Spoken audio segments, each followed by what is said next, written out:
C'est bon?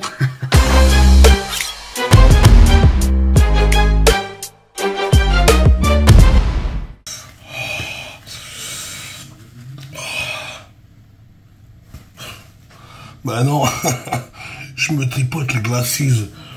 Oh les vieux dégueux. Tout de suite à penser des choses un peu insalubres. Tango, 38 ans, 150 kilos, pas en forme. Comme d'habitude, au bout d'un moment je vais claquer, c'est sûr. Donc je préfère sortir une petite vidéo avant. On va retomber sur les vidéos un peu polémiques. Tu sais, la vidéo où tu sais, quand on voit un petit truc, elle te chatouille. Tu sais, t'as un cure-dent dans les doigts, hop, tu lui mets dans la narine, tu lui as traversé le sphincter. Ouais, bon, je suis assez précis hein, dans la médecine. Hein. J'étais perceur.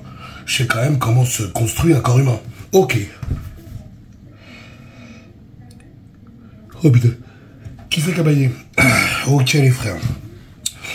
Donc non, moi je disais, je suis un peu pris, petite bronchite. Je fais que ça, je cumule les bronchites en ce moment, les conneries. Et pourtant cardio, pourtant il n'y a pas de nicotine, il n'y a pas de tabac les frères. Hygiène de vie propre. Mais voilà, l'ORL m'a dit de toute façon là, plus tu vas vieillir en fait, par rapport aux glandes jugulaires, ouais, lui aussi c'est un très bon médecin, et aussi la cloison nasale déviée, ça joue vachement et je me chope souvent des merdes. On n'est pas là pour parler de moi, quoique un petit peu aussi, c'est quand même mon YouTube. Aujourd'hui on va parler d'un sujet qui revient énormément. Les mecs te disent que t'es fort parce que t'es gros. Et on va insister sur l'emploi des mots, sur l'emploi des mots, et sur l'emploi tout court, bande de putain de chômeurs. Tu ne peux pas dire emploi quand tu restes le cul vissé dans ton canapé. C'est une aparté. On va prendre un truc très simple. À un moment, je fais une barre. Et le mec te dit, oui, mais tu l'as fait parce que t'es lourd. C'est pour ça que l'autre ne peut pas la faire, parce qu'il n'a pas ton poids de corps. Alors, on va remettre un truc pour vous donner en partie raison sur le poids de corps, qui est un facteur important dans le facteur force, d'accord, et qui est un facteur aussi limitant dans le facteur force. Je vous explique.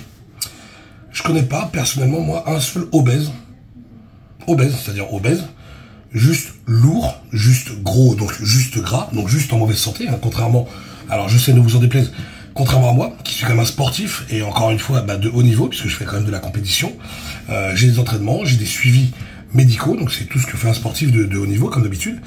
Mon cœur n'est pas entouré de gras, j'ai pas de problème.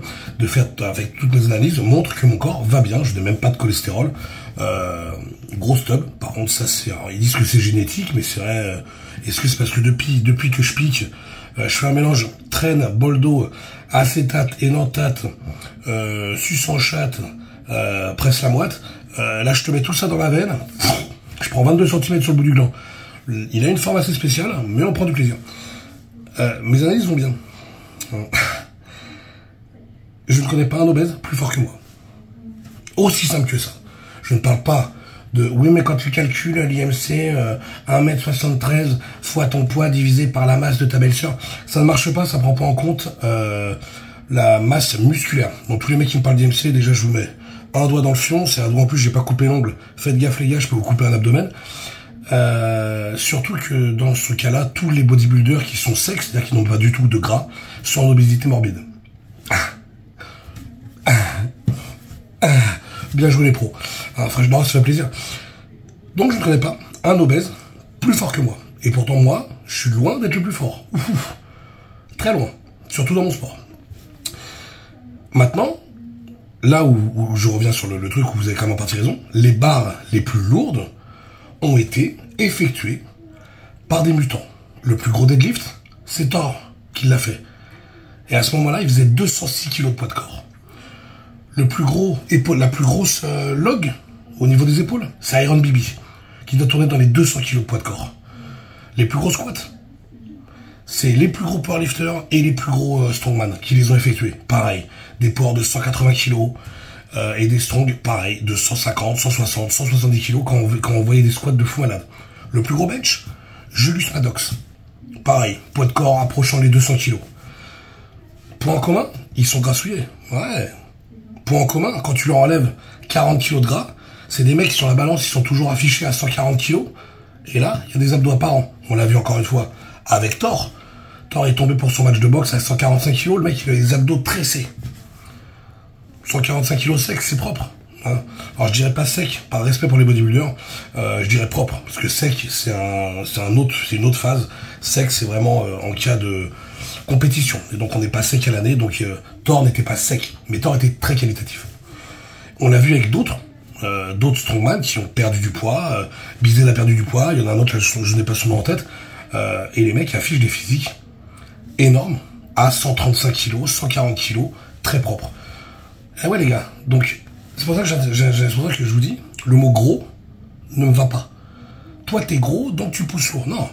Et en plus, moi je vais revenir sur un truc.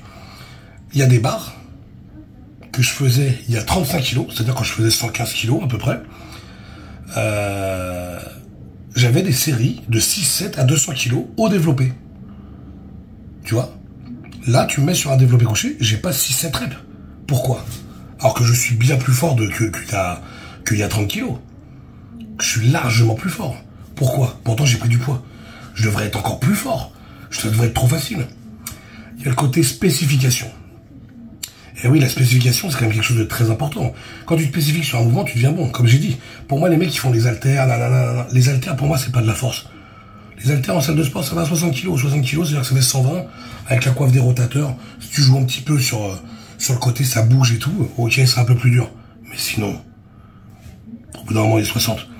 Ça va, c'est facile. Tu vois ce que je veux dire? C'est une habitude à prendre, comme les machines, comme la presse. T'as beau faire 500 kilos à la presse, moi les mecs qui font des 500 kilos à la presse, ils sont même pas à 200 au squat. Un vrai squat, hein, je parle. Ah ouais les gars, tu vois, donc il y a une habitude à prendre, tu vois, il y a des exos, trucs. Donc moi, à l'époque, je faisais beaucoup plus de bench. Donc vu que j'étais beaucoup plus spécifique sur un mouvement, eh ben j'étais fort sur ce mouvement-là. Et là, on va revenir sur un autre truc. C'est pour ça que je vous dis, les mots sont importants. Ouais, t'es fort parce que t'es gros, et vous, que vous entraînez, c'est parce que je suis grassouillet. Donc, genre, si tu m'enlèves mon gras, je fais quand même 150 kilos. Je vais être clair avec vous, les gars. Si j'enlève mon gras, déjà, il va y avoir des stéros. Bah oui, mon gars, si je m'enlève du gras, je vais envoyer une cure de fou. Donc même propre, pas sec, hein, propre, 120 kilos.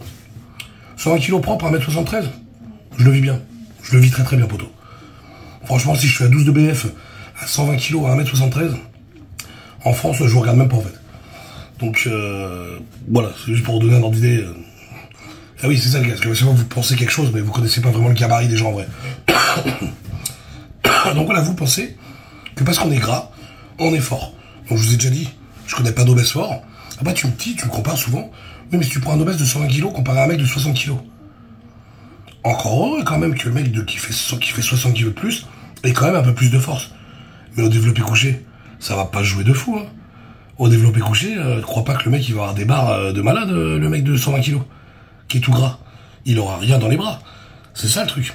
L'obésité, la graisse ne te donne pas de force. La graisse n'a pas d'incidence sur ta faculté à pousser, sur ton système nerveux. C'est ça le truc. Et par contre, bizarrement, quand c'est des gros bodybuilders, là c'est de la gonflette. Donc quand c'est des mecs comme moi, je suis fort parce que je suis gros. Par contre, quand c'est un body énorme, lui il est même pas fort du tout. Alors lui non, lui carrément il est musclé et tout, mais il est pas fort. C'est de la gonflette, c'est magique. Ok les gars, bien joué, on sent que vous connaissez votre sujet, ça fait plaisir. Donc non, déjà devenir énorme, c'est pas donné à tout le monde. T'as des mecs de 80 kilos, ils pourront pas atteindre 120 kilos de poids de corps, c'est pas dans leur chaîne, c'est pas dans leur... C'est pas dans eux, c'est pas dans leur faculté à pouvoir créer de la masse. Tout le monde n'a pas des gros poignets par exemple, tu vois. Tout le monde n'a pas cette... Comme je le dis à chaque fois, tu vois, je remonte encore une fois pour les gens, ça c'est mon avant-bras, ça c'est une bouteille d'eau. Et c'est pas une bouteille d'eau, là, ça c'est... Bon, Eco Plus, vous m'excuserez. C'est 1,5 litre, les gars. Ok. Tout le monde n'a pas ça. Il y a quand même une part de génétique, il y a une part de travail, et me dites pas qu'il est gras, hein, ça c'est... Faut pas déconner, hein, la peau, voilà. Donc arrête un petit peu. Le vide, ah oui, moi mon ventre est gras, ça y a pas de problème, ça je le vis très très bien. C'est pour ça que je m'affiche sur les réseaux. Mais c'est pour ça en fait, vous confondez absolument tout. Il y a des gens, il y a la force. Tu l'as aussi. Alors oui, comme je l'ai dit, vous avez raison sur le fait que les plus forts, c'est les plus gros. C'est pour ça qu'il y a des catégories de poids, sinon personne n'aurait de médaille, à part les plus balèzes. Mais ils ont eu la faculté d'être balèzes. Et puis pourquoi tous les balèzes ne sont pas au même niveau? Pourquoi tous les mecs de 150 kilos ne sont pas au même truc? Pourquoi? Eh ouais les gars, parce que la force, on va prendre un exemple. Le meilleur body à l'époque, Ronnie Coleman, qui en plus était un ancien powerlifter. Donc le mec part avec un background ouf. Quand tu le vois faire des trainings, il est pas en sèche. Ah ouais les gars, il est en prise de masse, c'est-à-dire qu'il affiche un physique à 145 kilos. 145, 150 kilos. Énorme. Donc on le voit faire du squat. Alors il faut savoir que quand il fait du squat, j'ai un grand respect pour Ronnie Coleman, mais c'est des choses qu'on ne voyait pas forcément avant. Quand il fait du squat déjà, il a des bandes aux genoux et il est en combinaison. T'enlèves ça déjà, t'enlèves 40 kilos sur son squat. Quand il fait du soulevé de terre, il est en combinaison. Ah oui, grosse combi. Ah oui les gars, ça on le connaît. À l'époque on savait pas vraiment, mais c'est des combis. C'est des combis de gainage, c'est des combis de contention. Ce qui fait qu'en fait, bah, tu dois vraiment galérer pour aller chercher la barre en bas. C'est que ça t'as une aide réelle. C'est le principe même, on le voit avec les shooters pour les pecs. Alors, ça a beaucoup moins d'importance que pour les shooters des pecs, mais c'est une grosse incidence. Et tu vois, il envoie un terre à, je crois, il y a 360 peut-être. 360, 370, et un squat pareil à 370, c'est un truc dans le genre. Ça va peut-être à 10 kilos près. C'est énorme. Je vous dis pas le contraire. Tu prends n'importe quel powerlifter mondial. Bah tiens, on va prendre juste Odin. Odin, si tu vois la vidéo, dédicace à toi. Un Run chez nous. Il a un squat à 3,80. Ah ouais, les gars. Il a un deadlift qui va approcher les 400. Et c'est, tu vois. Et il est pas musclé comme truc. Donc c'est quoi, on dit quoi alors? Qu'est-ce qu'on dit les gars? Comment on fait là? Après vous avez parlé sur les stéroïdes.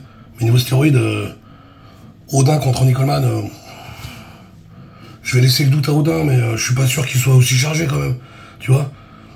Non, et comme j'ai dit, les stéros c'est pas magique. Et c'est pas ma vie non plus, donc je connais pas sa vie. Mais un peu de bonne foi. Pourquoi Odin? Donc tu vas dire que Odin c'est juste parce qu'il est grassouillé, genre qui pousse lourd. Et Ronnie non. Ronnie, là il y a pas d'explication. Donc après, oui, il y a des mecs de 80 kilos qui ont des barres de malade mental et un grand bravo à eux. Tu vois? Ça, il n'y a rien à dire là-dessus. C'est très impressionnant, un ratio de fou. On va pas revenir sur le ratio, c'est une connerie. Hein. Comme je disais, moi je prenais par exemple l'exemple de Panache, qui est une merveille. 66 kilos, il a envoyé, en entraînement, il a envoyé un deadlift à 300 kilos. C'était son max. C'est une merveille de faire ça. Mais moi, quand je prends 300 kilos, je fais du soulevé de terre roumain, j'ai entendu avec. Alors oui, hein, je fais le double de son poids plus. Mais ça n'empêche pas que je suis quand même plus fort. Oui, mais si lui faisait ton poids, on ne sait pas. C'est pas la question, on ne sait pas. À l'heure actuelle, si tu veux parler ratio, son ratio est largement supérieur au mien, mais ma force est supérieure à la sienne. Aussi simple que ça. Donc le ratio, ça marche dans les compètes, dans les catégories de poids, mais pas quand il y a une barre au sol avec juste des témoins autour. Putain, une veine. Donc voilà. C'est là que je voulais vous dire l'importance des mots. C'est pas parce que t'es gros que tu pousses lourd. On l'a vu avec les énormes bodybuilders qui n'ont absolument rien en termes de force comparé aux powerlifters, aux strongman. Je parle même pas de l'haltérophilie qui est encore beaucoup plus complexe. C'est très technique l'haltérophilie. Donc comment vous expliquer, les gars, que les gros body poussent moins, que les gros... tu vois? En fait, parce que vous, dans l'essentiel du gros, c'est d'ailleurs, dès que t'es gras, tu pousses lourd. C'est faux. Je connais pas d'obèses puissants. T'as des mecs forts de base, tu vois? Mais ils seraient forts de base, même si tu enlèves du poids, en fait. Moi, je connais des machines de 70 kilos. Par contre, je connais rarement des mecs ultra forts à 130 kilos, tout gras. Vraiment l'obèse. Je te parle pas de mec en mode gitan, tu vois, structuré, mais avec du bide. Non, là, tu sais que lui, ça marche. Parce que le mec, il a une ossature, tu vois. Là, je te parle vraiment de l'obèse tout gros. Il y a rien. Normal, le mec, en même temps, c'est pas, il travaille pas, il fait pas son sport. Donc voilà, c'est ça qui est important. Donc la bêtise de dire on pousse lourd parce qu'on est gros. Non, on pousse lourd parce qu'on a du travail. On pousse lourd parce qu'on se spécifie sur des choses. On pousse lourd parce qu'on s'intéresse à notre sport. On pousse lourd parce que génétiquement, on a la possibilité de le faire. Voilà pourquoi on pousse lourd. Il y en a des mecs de 100 kilos qui vont être plus forts que moi, qui vont pousser plus lourd que moi. Eh ben, ils sont plus forts. Et là, on leur dit quoi, eux? Qu'est-ce qu'on leur dit à eux? Tu pousses lourd parce que...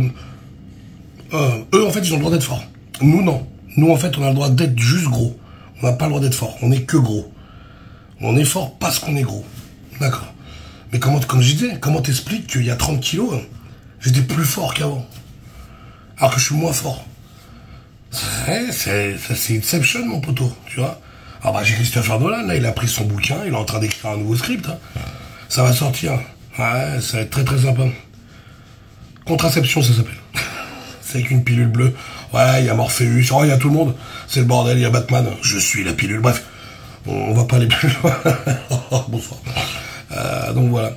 Petite vidéo très sympa. On se relance un peu dans les sujets comme ça. On va attaquer les sujets un peu plus copieux. Là, ça reste muscu, ça reste mignon. Mais on va attaquer un peu les sujets vie active, vie publique. Hein, parce que ça devient bien n'importe quoi 2024. Il faut pas laisser traîner l'état de la France dans cet état-là. J'ai déjà plus de cheveux, mais je vais perdre le reste, hein, c'est ça les gars. Donc voilà, c'était Tengo, j'allais dire au micro, mais non, j'ai pas tout le budget. Donc Tengo smartphone, j'espère que cette vidéo vous plaît, vous plaira. Vous avez vu YouTube, je suis pas très actif. Donc envoyez commentaires, qu'ils soient négatifs ou pas. Envoyez vos ressentis, envoyez des vidéos que vous aimeriez que je tourne. Des sujets que vous aimeriez que j'aborde, avec ma façon d'aborder les choses. Pour le référencement, si t'es bonne, envoie tout cousine. Pas la police, 6h du matin, ça m'intéresse pas. Bah, c'est l'heure à laquelle je m'endors, donc fais chier quoi. S'il me réveille au moment où j'ai fermé l'œil, je risque de mal le prendre. Putain, je vais non. Et en plus, toi tu me connais, je suis... Voilà quoi, la bagarre c'est en bruit quoi. Je suis côté quoi. Et voilà, donc les lunettes d'intelligence me permettent de sortir des mots bien plus complexes. Hein. J'ai vraiment évolué. Avant je m'arrêtais sur des mots à 3-4 lettres. Mais je voyais que les phrases n'avaient pas un grand sens. Donc je me suis vachement amélioré. Big up à tous, et puis on se retrouve très bientôt pour les nouvelles vidéos. Ciao les frères. C'est bon?